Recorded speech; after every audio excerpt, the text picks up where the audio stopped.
ব্যষ্টিক অর্থনীতি ও সামষ্টিক অর্থনীতি কি?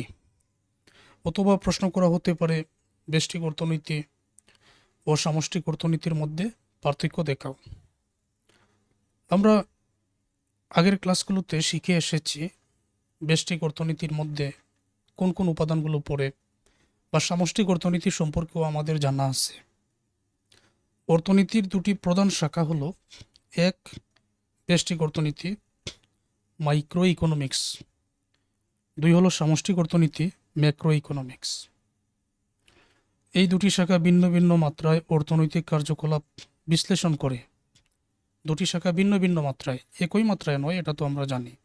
যদি বলি ব্যষ্টিক অর্থনীতি, এটা হলো ব্যক্তিগত; সামষ্টিক অর্থনীতি এটা হলো জাতিগত, একটা দেশের। আচ্ছা, ব্যষ্টিক অর্থনীতি সংজ্ঞা এবং উদাহরণটা যদি আমরা এখানে দিয়ে দেই।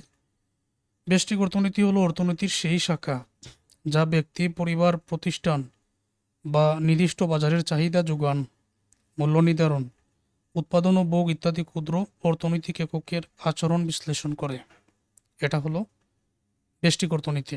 যেমন ব্যক্তি, পরিবার, প্রতিষ্ঠান নির্দিষ্ট বাজারের চাহিদা যোগান, মূল্য নির্ধারণ, উৎপাদন, ভোগ ইত্যাদি ক্ষুদ্র অর্থনৈতিক এককের আচরণ বিশ্লেষণ করে।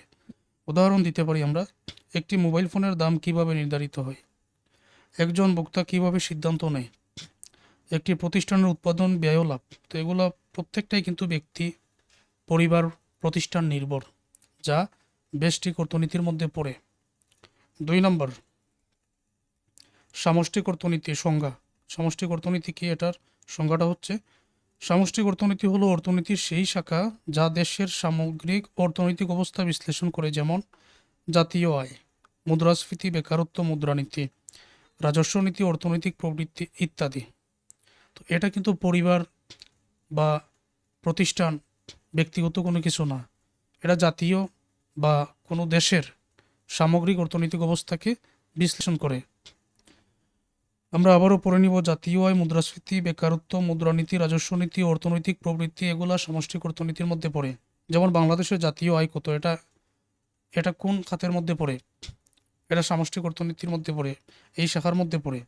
মুদ্রাস্ফীতি হার বাড়ছে কিনা, এটা কি ব্যষ্টিক অর্থনীতি আলোচনা করতে পারবে? না, এটা সামষ্টিক অর্থনীতি ওই শাখার মধ্যে পড়ে।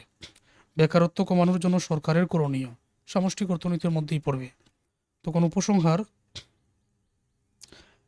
ব্যষ্টিক অর্থনীতি ক্ষুদ্র একক বিশ্লেষণ করে, ব্যক্তি ও প্রতিষ্ঠানের জন্য গুরুত্বপূর্ণ।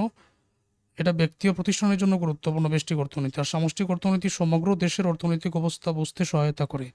দুটি অর্থনীতিকে সম্পূর্ণভাবে বোঝার জন্যই অপরিহার্য। আচ্ছা, পরবর্তী প্রশ্ন, 8 নম্বর প্রশ্ন দেখো আমাদের শিটের। এইভাবে কিন্তু আমাদের প্রশ্নগুলো থাকবে, সম্পূর্ণ শিটেই এরকম আছে। আগে থিওরিগুলো তোমাদের শিখিয়ে দেই। আমার ক্লাস দেখা মাত্রই তোমরা পিডিএফ থেকে থিওরিগুলা বা এটা প্রয়োজনে প্রিন্ট করে নেবেন, যারা পেড কোর্সে ভর্তি আছো এটা প্রিন্ট করে নেবেন, ওইটা থেকে পড়ে নেবেন। ক্লাসটা দেখা মাত্র সাথে সাথে আয়ত্ত হয়ে যাবে। থিওরিগুলো বোঝানোর পর শেষের দিকে আমি যে চিত্রগুলো তোমাদের থাকে অর্থনীতিতে, ওইগুলো না হয় পরেই বোঝাবো। আগে এগুলো আয়ত্ত করো, এগুলো বেশি থাকে। মিশ্র অর্থনীতি কি?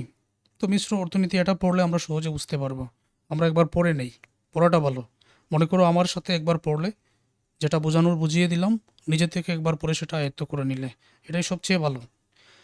মিশ্র অর্থনীতি হলো একটি অর্থনৈতিক ব্যবস্থা যেখানে ব্যক্তিগত খাত, সরকারি খাত উভয়ই অর্থনৈতিক কর্মকাণ্ড পরিচালনা করে। এমন একটা খাত যেখানে ব্যক্তিগত এবং সরকারি উভয় জড়িত।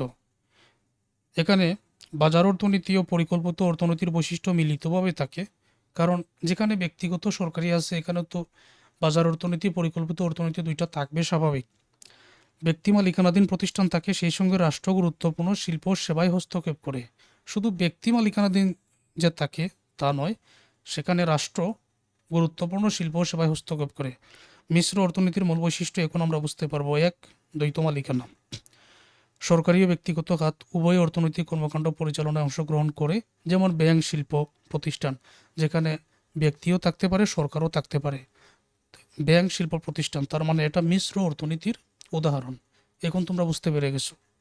সরকারি নিয়ন্ত্রণ ও বাজারের স্বতন্ত্রতা। বাজারে ব্যবসা পরিচালনার স্বাধীনতা থাকলেও সরকার প্রয়োজনীয় ক্ষেত্রে হস্তক্ষেপ করে নীতি নির্ধারণ ও নিয়ন্ত্রণ করে। একজন ব্যক্তি যদিও জড়িত, কিন্তু নিয়ম মানতে হবে কার? সরকারের। নীতি নির্ধারণ কে করে? সরকার করে। জনকল্যাণমুখী হস্তক্ষেপ। সরকার দারিদ্র্য নিবারণ, শিক্ষা ব্যবস্থা উন্নয়ন, স্বাস্থ্যসেবা সম্প্রসারণ ইত্যাদি জনকল্যাণমূলক কাজে অংশ নেয়। জনকল্যাণমুখী হস্তক্ষেপ। তো এখানে মিশ্র অর্থনীতি থাকে। অর্থনৈতিক পরিকল্পনা। সরকার দীর্ঘমেয়াদী অর্থনৈতিক পরিকল্পনা গ্রহণ করে অর্থনৈতিক প্রবৃদ্ধি ও স্থিতিশীলতা বজায় রাখে। মিশ্র অর্থনীতির মধ্যে এটার বৈশিষ্ট্য, নীতি নির্ধারণ এগুলো সরকারই করবে। বাজার ও পরিকল্পনা সমন্বয়। মিশ্র অর্থনীতিতে বাজার শক্তি ও সরকারের পরিকল্পনার মধ্যে সুষম সমন্বয় থাকে।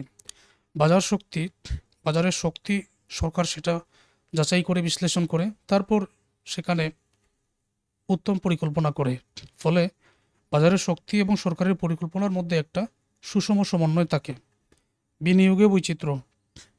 সরকার ও ব্যক্তিরা উভয়ই বিভিন্ন খাতে বিনিয়োগ করে অর্থনৈতিক উন্নয়নে অবদান রাখে। অর্থনৈতিক স্বাধীনতা নিয়ন্ত্রণের সমন্বয়।